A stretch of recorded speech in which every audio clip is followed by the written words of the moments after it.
एक समय की बात है, किसी गांव में एक ज्ञानी पंडित रहते थे। वे विद्या और बुद्धि के खजाने थे। उनका यश चारों दिशाओं में फैला हुआ था। एक दिन उन्हें अपने बचपन के मित्र से मिलने की इच्छा हुई, जो दूसरे गांव में रहता था। मित्र बचपन से ही लंगड़ा और गूंगा था, लेकिन पंडित के मन में उनके लिए अपार स्नेह था। दिन निकला, पंडित अपने सफर पर चल पड़े। रास्ते में उन्हें एक यात्री मिला, जिसका नाम महाकाल था। महाकाल का स्वरूप भव्य था, उसकी आंखों में रहस्य झलकता था। पंडित और महाकाल बातचीत में लग गए। पंडित ने अपनी मित्र से मिलने की इच्छा व्यक्त की। महाकाल ने कहा, मैं भी उसी गांव की ओर जा रहा हूं, चलो साथ चलते हैं। पंडित को सहर्ष स्वीकार कर लिया। दोनों साथ चल पड़े। रास्ते में कई गांव आए। हर गांव में महाकाल रुकता और कुछ न कुछ करता। एक गांव में उसने किसी को जरूरी सामान पहुंचाया। दूसरे गांव में उसने किसी का विवाद सुलझाया।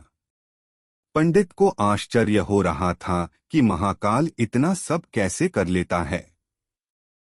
शाम होने को आई तो महाकाल ने कहा, पंडित जी, आप आगे निकल जाइए। मुझे इस गांव में एक जरूरी काम पूरा करना है। मैं बाद में मिलता हूं। पंडित आगे बढ़ गए। कुछ ही देर में गांव से धुआं उठता दिखाई दिया। आग लग गई थी। पंडित घबरा गए, सोचा कहीं यह महाकाल का ही कोई काम तो नहीं। रात बीत गई, सुबह हुई। पंडित फिर चल पड़े। थोड़ी दूर चलने के बाद उन्हें दूसरा गांव दिखाई दिया। वहां भी महाकाल उनसे मिला। उसने कहा, आप आगे निकल जाइए, मुझे इस गांव में कुछ जरूरी काम है। पंडित ने कहा, महाकाल, कल रात को क्या हुआ?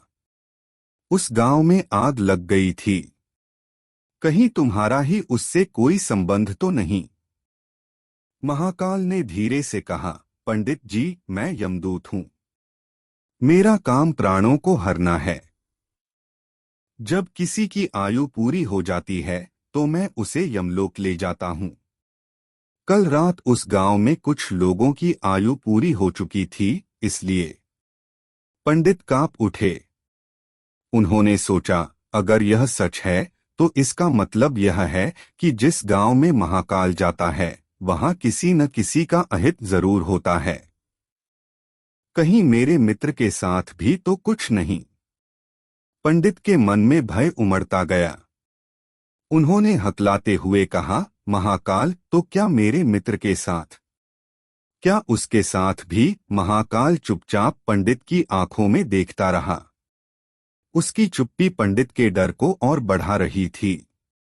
कुछ पल बाद महाकाल ने धीरे से कहा, पंडित जी, हर प्राणी की आयु नियत होती है।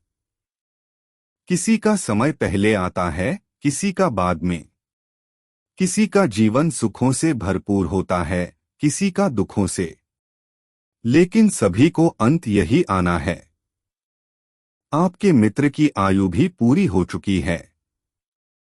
आज शाम को उनके जीवन का सूर्यास्त होने वाला है। पंडित के पैरों तले जमीन खिसक गई। उनके बचपन के मित्र, जिनके चेहरे पर हमेशा मुस्कान रहती थी, जिनका हंसी मजाक उन्हें इतना अच्छा लगता था, वो आज ही दुनिया छोड़ देंगे। नहीं, ये हो नहीं सकता। पंडित के मन में महाकाल के खिलाफ विद्रोह की चिंगारी भड़क उठी। उन्होंने सोचा, मैं अपने मित्र को नहीं खोने दूंगा। मैं महाकाल को मात दे दूंगा। मैं भाग्य के लिखे को मिटा दूंगा। पंडित ने महाकाल को धन्यवाद दिया और आगे चल पड़े। उनके दिमाग में एक विचार कौंध रहा था। वह विचार पागलपन जैसा था, लेकिन पंडित के पास और कोई रास्ता नहीं था। वह राजधानी पहुंचे और राजा के महल में प्रवेश किया। राजा को देखते ही वह जमीन पर गिर पड़े और सिसकने लगे। राजा घबरा गया और पूछा, पंडित जी, क्या हो गया? ये कैसा दुख है? पंडित ने रोते हुए सारी बात राजा को सुनाई। उन्होंने बताया कि यमदूत उनके मित्र की आयु लेने आ रहा है, लेकिन वह अपने मित्र को नहीं खो सकते, इसलिए वह राजा से सहायता मांग रहे हैं। राजा दयालु था। उसने पंडित का दुख समझा और उन्हें आश्वासन दिया, पंडित जी, चिंता मत करो, मैं तुम्हारी मदद करूंगा। तुम अपने मित्र के पास चले जाओ, मैं यमदूत को यहां आने से रोक दूंगा। इस महल में कोई भी प्रवेश नहीं कर सकता। पंडित को लगा मानो उन्हें सहारा मिल गया हो। उन्होंने राजा को धन्यवाद दिया और अपने मित्र के पास जाने के लिए निकल पड़े। उनके मन में एक उम्मीद जगी थी, लेकिन क्या वाकई राजा यमदूत को रोक पाएगा? क्या भाग्य के लिखे को मिटाया जा सकता है?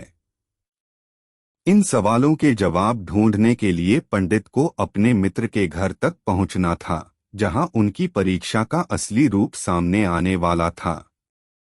पंडित अपने मित्र के गांव की ओर हवाओं से बातें करते हुए चल पड़े। उनका हृदय भारी था, उम्मीद और अनिश्चितता के बीच झूलता हुआ।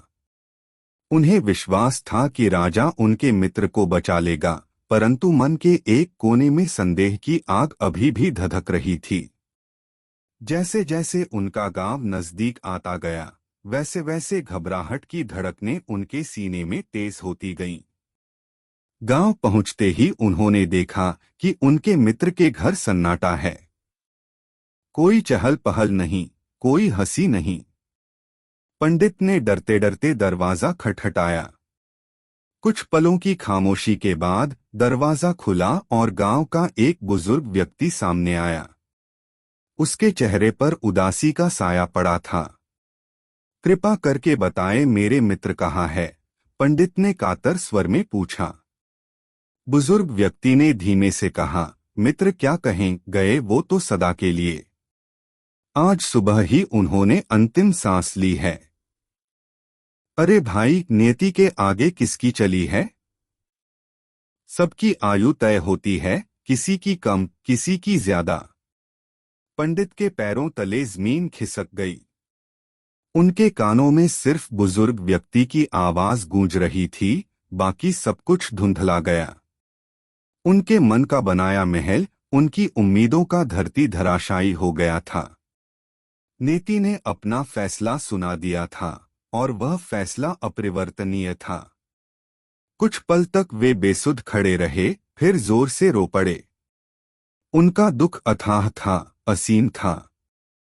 वह दुख उनकी आंखों से झरते आंसुओं में बह रहा था, उनकी सांसों में फंसा हुआ था। उनके मित्र, जिनके साथ उन्होंने बचपन के हसीन पल बिताए थे, जिनकी हंसी सुनकर उनका मन हल्का हो जाता था, अब सदा के लिए चले गए थे। उस रात पंडित अपने मित्र के अंतिम संस्कार में शामिल हुए। उनके मन में गुस्सा उमड़ रहा था। गुस्सा यमदूत पर, गुस्सा राजा पर, गुस्सा खुद पर। उनका यकीन टूट चुका था। उन्हें लग रहा था कि भाग्य का लिखा मिटाना असंभव है, नियति एक क्रूर खेल खेल रही है। लेकिन धीरे धीरे गुस्से का तूफान थम गया। पंडित को समझ आया कि गुस्से से कुछ नहीं होगा। उनके मित्र वापस नहीं आएंगे। उन्हें अपने दुख को स्वीकार करना होगा, अपने मित्र की यादों को संजोना होगा। उन्होंने अपने मित्र को अंतिम विदाई दी और वापस राजधानी की ओर चल पड़े। रास्ते में उन्हें महाकाल मिला। पंडित ने गुस्से में पूछा, क्यों यमदूत? तुमने ऐसा क्यों किया? मेरे मित्र को कल ही क्यों लेना था? क्या तुम मेरे दुख से खुश होते हो? महाकाल ने शांत स्वर में कहा, पंडित जी, मैं किसी के दुख से खुश नहीं होता। मेरा काम केवल नीति का पालन करना है। जब किसी की आयु पूरी हो जाती है तो मुझे उसे यमलोक ले जाना होता है। चाहे वह राजा हो या रंक, धनी हो या गरीब, सबको एक दिन यमलोक जाना ही है। पंडित चुप हो गए। महाकाल की बात सच थी। उन्हें क्रोध में बहकर यह भूल गए थे कि मृत्यु कोई दुश्मन नहीं बल्कि सच्चाई का एक पहलू है। यह अनिवार्य है, अपरिहार्य है। यह हर किसी के जीवन का अंतिम अध्याय है। कुछ पल बाद उन्होंने महाकाल से पूछा, फिर मैं राजा के पास क्यों गया? उन्होंने मुझे बचाने का वादा किया था। क्या यह व्यर्थ नहीं था? पंडित ने यमदूत से प्रश्न पूछा। उनकी आवाज अब उदासी से दबी हुई थी। पंडित जी, यमदूत ने मुस्कुराते हुए कहा, तुम्हारा राजा के पास जाना व्यर्थ नहीं था। राजा एक नश्वर प्राणी है, वो तुम्हें यमदूत से नहीं बचा सकता, लेकिन उसने तुम्हें कुछ और दिया है। कुछ और? पंडित ने भ्रम से पूछा। उसने तुम्हें समय दिया, यमदूत ने उत्तर दिया। तुम्हें अपने मित्र के साथ अंतिम समय बिताने का मौका दिया, उनकी अंतिम संस्कार में शामिल होने का अवसर दिया। उसने तुम्हें अपने दुख को व्यक्त करने, अपने मित्र को एक अंतिम विदाई देने का मौका दिया। यह उपहार राजा किसी को भी नहीं दे सकता, सिवाय इसके कि वह तुम्हें अपने दुख और स्वीकृति के पथ पर आगे बढ़ने का समय दे। पंडित के लिए यमदूत के शब्दों में सच्चाई की चिंगारी झिलमिलाई। उसने महसूस किया कि क्रोध में वह इस सच्चाई को भूल गया था। उसके मित्र अब वापस नहीं आएंगे, उसका दुख दूर नहीं होगा, लेकिन वह अपने दुख को स्वीकार करना सीख सकता है, अपनी यादों को संजोए रख सकता है और जीवन को आगे बढ़ा सकता है। उसने आह भरते हुए यमदूत की ओर देखा और कहा, धन्यवाद यमदूत, मुझे ये समझाने के लिए। यमदूत ने सिर हिलाया और विदा लेने लगा। जाने से पहले उसने पंडित से कहा, पंडित जी, याद रखो, भाग्य को मिटाया नहीं जा सकता, लेकिन अपने जीवन को जीने का रास्ता हम चुन सकते हैं। हम दुख में डूब सकते हैं या इसे स्वीकार करके आगे बढ़ सकते हैं। चुनाव तुम्हारा है। और यमदूत वहां से अदृश्य हो गया, पंडित को उसके विचारों और भावनाओं के साथ अकेला छोड़ते हुए। पंडित ने एक गहरा सांस लिया और आगे बढ़ने का निर्णय लिया। अपने मित्र की याद को अपने दिल में संजोकर वह नए भोर की ओर चल पड़ा, जानते हुए कि जीवन और मृत्यु का क्रम बदल नहीं सकता, लेकिन वह अपने अनुभवों से सीख सकता है और जीवन को उसके पूर्ण सार के साथ ग्रहण कर सकता है। उस दिन से पंडित एक अलग व्यक्ति बन गए।